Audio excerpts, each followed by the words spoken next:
ज़हनी ग़ुलाम बनते हैं तो ये याद रखें, असल ग़ुलामी से ज़्यादा बुरी ज़हनी ग़ुलामी। ज़हनी ग़ुलामी की ज़ंजीरें तोड़ना ज़्यादा मुश्किल होता है। जो अभी अफ़गानिस्तान में ग़ुलामी की ज़ंजीरें तो तोड़ दी उन्होंने।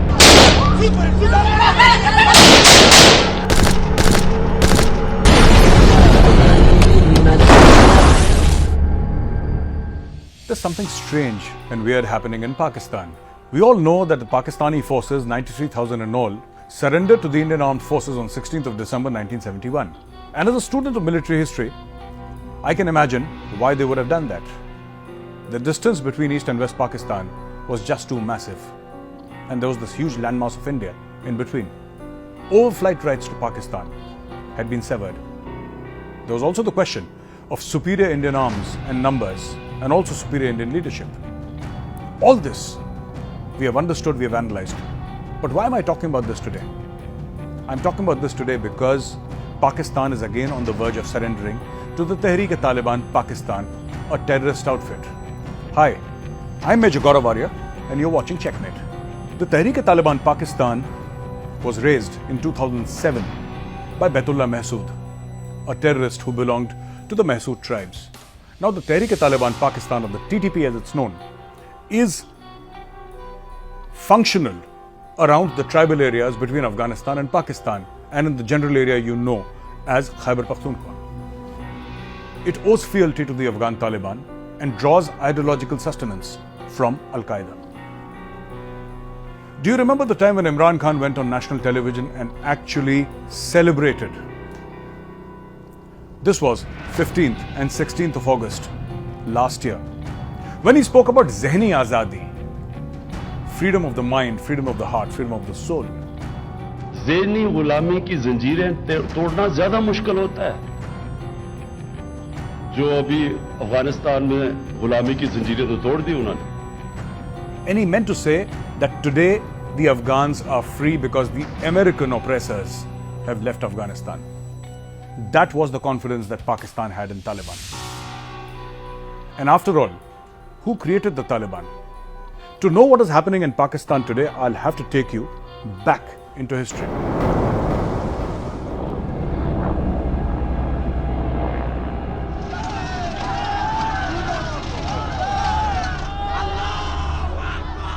Russian forces invade Afghanistan. Pakistan offers itself as a middleman, a conduit for American money and American weapons. Afghans are armed. They are mujahideen, or holy warriors. They fight against Soviet forces. In 1989, the Soviet forces again cross the Amur River, that famous bridge, and go back into USSR. USSR breaks up into various nation states, and today it's called Russia. In the interim, there is a huge effort by Pakistan to create something called the Taliban now. Talim in Arabic means education, and Taliban means students. The core was always Pakistani students who studied in various madrasas all over Pakistan. They formed the core of Taliban. Former Pakistan Army Chief and President Pervez Musharraf is on record saying that it was his regiment, the Special Services Group, or the Special Forces of the Pakistan Army, who behaved like mercenaries, took money and actually went inside Afghanistan to fight the Russian forces. Now, all this has a bit of history. For the past 20 years, Pakistan has believed that Afghanistan is its backyard. This program of Afghanistan being its backyard goes back much further. For the last 20 years, when the Americans were there, the Pakistanis were confident that one day the Americans will leave, and when the Taliban take over, Afghanistan would be theirs for the taking. Now, what is this whole thing about strategic depth that Pakistani generals speak about so often? What is strategic depth? Look at Pakistan and look at its map. You will realize why Pakistan is always the aggressor in its wars against India. It is not because of bravado. It is not because of courage. Its generals feel that it is strategic necessity. Because if Pakistan allows India to attack first, there will be no Pakistan. Pakistan is geographically narrow. Pakistan is long, but its width is not more than 450 to 650 kilometers. That's how wide Pakistan is. And if India attacks from the eastern flank, it will reach Afghanistan in a matter of a day or two. This is what Pakistan fears. Hence this entire concept of strategic depth. Strategic depth in Afghanistan, strategic depth in India. How did Pakistan start strategic depth in India? By starting terrorism in Punjab, by raising the Khalistan bogey,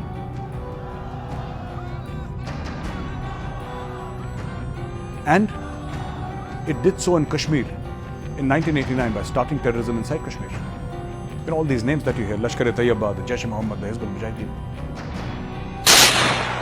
they're all part of this grand design of Pakistan. You know, to give India a hard time in Kashmir, to give India its government and its defense forces death by 1,000 cuts, as Ziaul-Haq put it. This creates strategic depth of Pakistan. And the logic being that when Pakistan attacks India, and I'm talking about India here, when Pakistan attacks India, there are fifth columnists who are ready in Punjab and in Kashmir who will harass and attack the Indian armed forces. This was Pakistan's grand plan.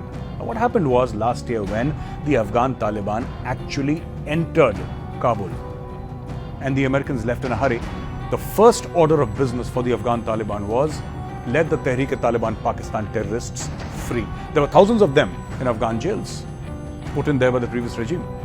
And this was the first order of business. Free the Tehreek-e-Taliban Pakistan, they are our brothers. As I said before, the ideological mentors of Tehreek-e-Taliban Pakistan are the Afghan Taliban.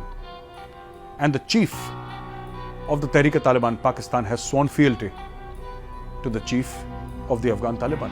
That is how close they were. Pakistan has always maintained that there is a good Taliban and a bad Taliban. Now, what is the story?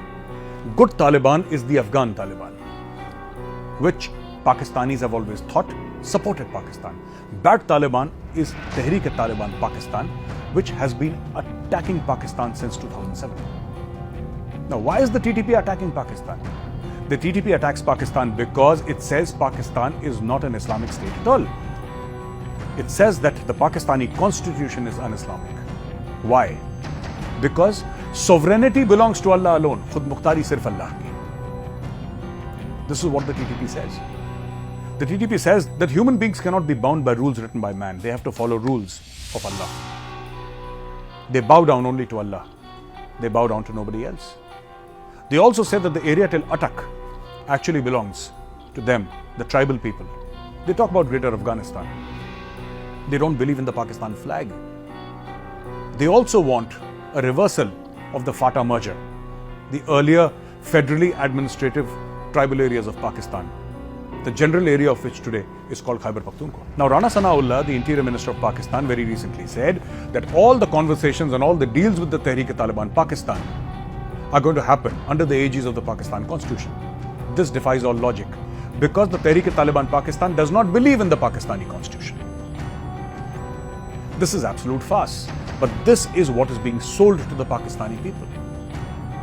That your constitution will be supreme. And we will only talk to the Tehreek-e-Taliban Pakistan under the Pakistani constitution.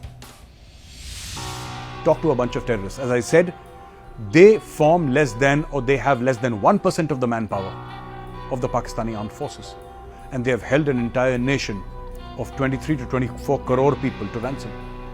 This is the power of the Tehreek-e-Taliban Pakistan. For long, Pakistan has been saying that India has, at that point in time, when the Americans were there in Afghanistan, India has numerous consulates inside Afghanistan. India has a vibrant embassy inside Afghanistan. India is funding the Tehreek-e-Taliban Pakistan.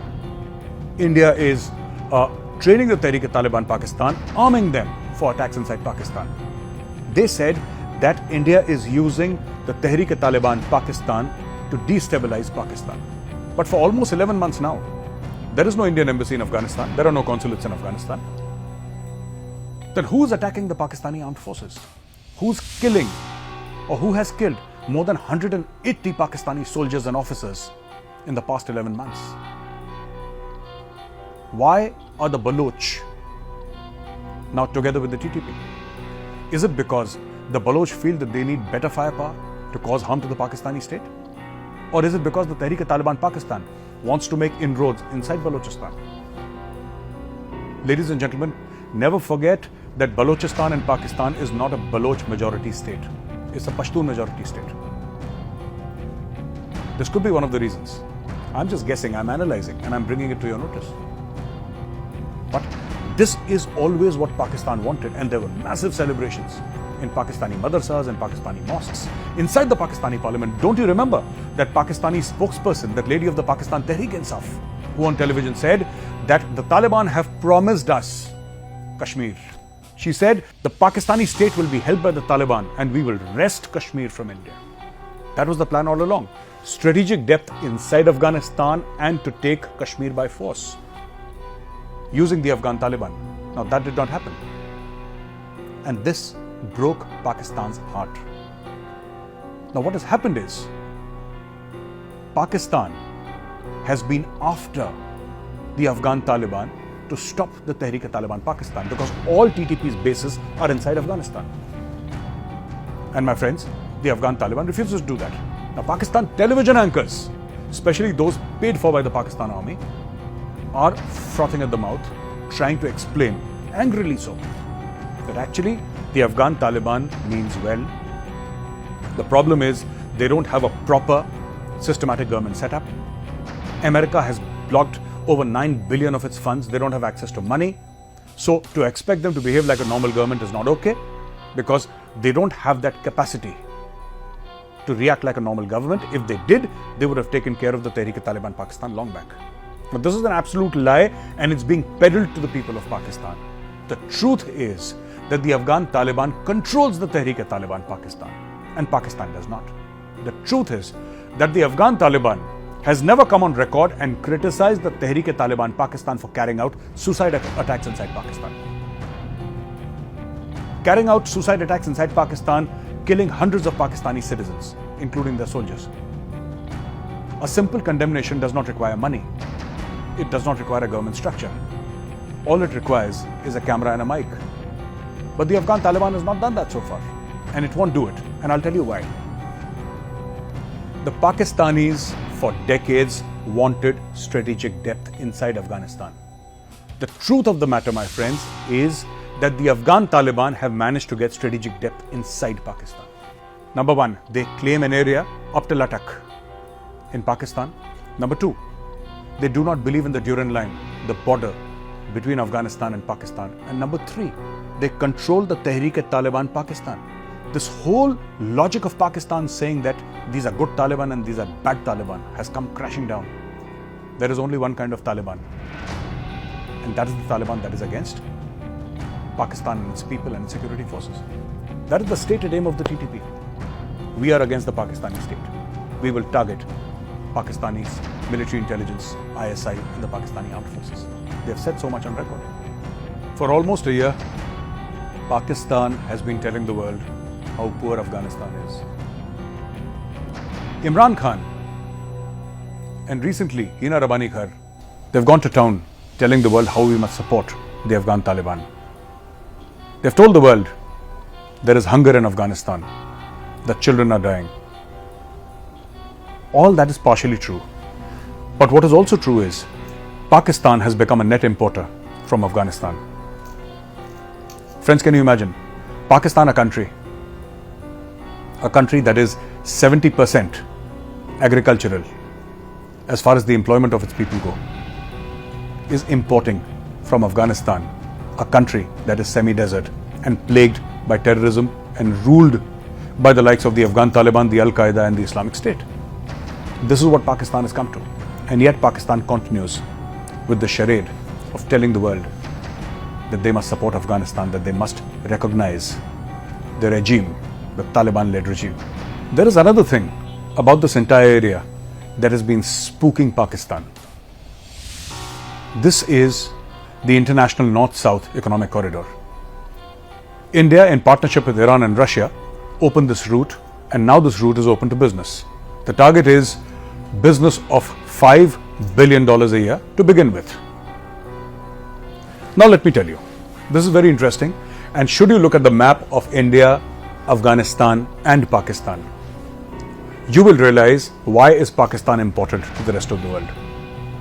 Why did America allow Pakistan to have its nuclear weapons? Why does the world turn a blind eye when they see Pakistan indulging in terrorism? It is because there are two ways for America to get into Afghanistan. One is Pakistan and the other one is Iran. Now obviously, America has bad relations with Iran. There are a bunch of sanctions on Iran, both from the European Union and also from the United States of America. And so heavy are these sanctions that it's almost impossible to do business with Iran. So the only alternate route is Pakistan. Pakistan has nothing that the world wants. Whatever the Pakistanis might tell you, they have nothing that the world wants. My friends, all that Pakistan is good for is that it has a border with Afghanistan and therefore a route to Central Asia. And this is what people have been seeking for decades and decades. During the first Afghan Jihad, that is how America put in weapons and gave weapons and money to the Afghan freedom fighters at that point in time, the Afghan Mujahideen, to fight the Russian forces. They went from the Karachi port all the way into Afghanistan. There is a book called The Bear Trap, written by a Pakistani brigadier, and you must read that book. A fantastic account of how Pakistan cheated the Americans, stole money and weapons from the Americans. And this book is written with a great sense of pride. My friends, this corridor, this international north-south economic corridor, is how Pakistan has been totally circumvented. Today, what India wants to tell the world, apart from trade with Russia, apart from the ability of India to reach Western Europe and Eastern Europe in a matter of days and weeks, India also wants to tell the world that next time, maybe after 2-3 years, if you wish to go to Afghanistan, you don't have to go via Pakistan, you can go via Iran.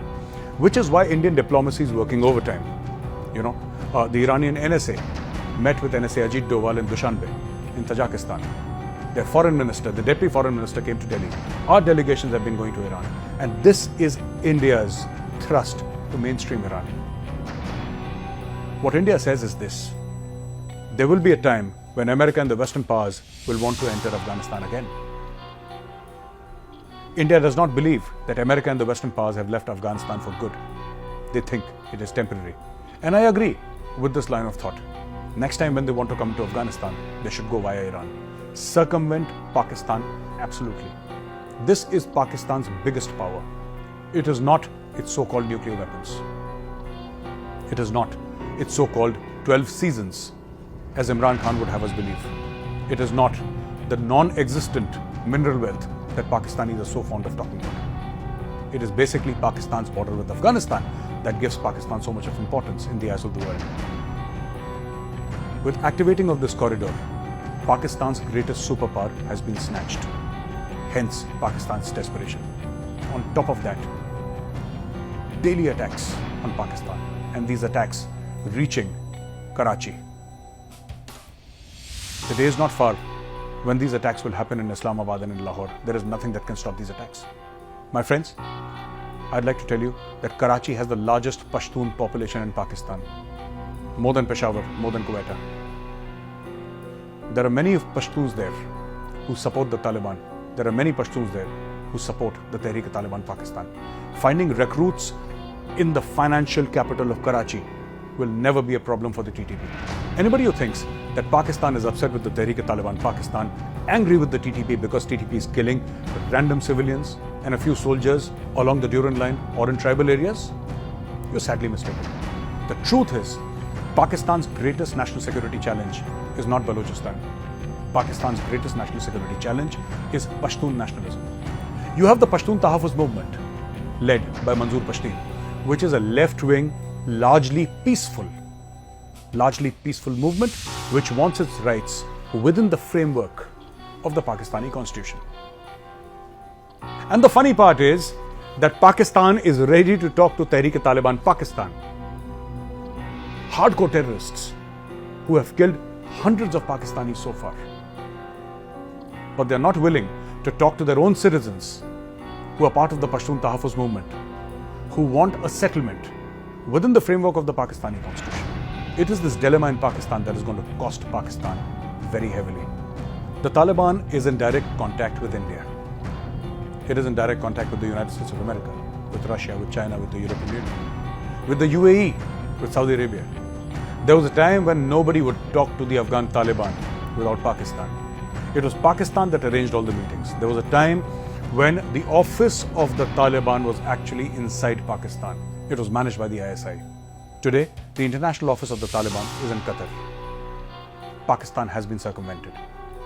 And this tells you the story, a very sad story, about the state of Pakistan's diplomacy and Pakistan punching above its weight. It is said that Afghanistan has massive natural wealth. And of course, the world, including India, will want to help Afghanistan exploit these natural resources.